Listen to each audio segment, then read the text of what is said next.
tertangkap razia memakai celana pendek di Simpang Rangkaya.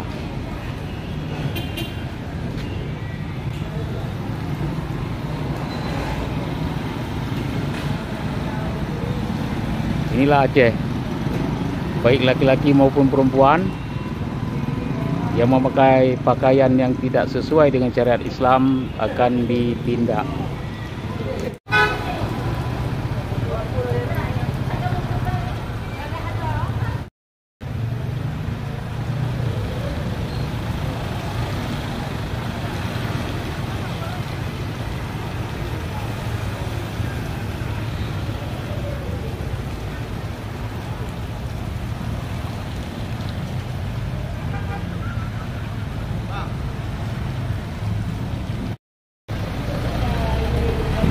Tertangkap lagi yang pakai celana pendek.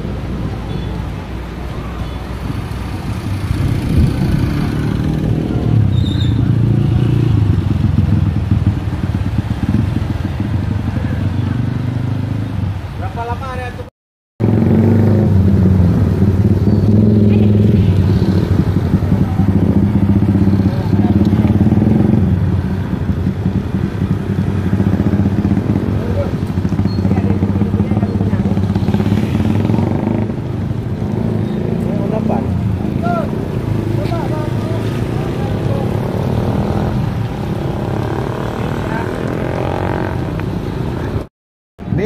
Ini kecil lah.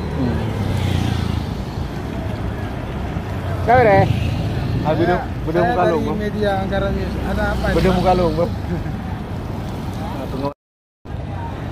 Ganti yang baru nggak? Ganti yang baru. Ganti juga raja itu.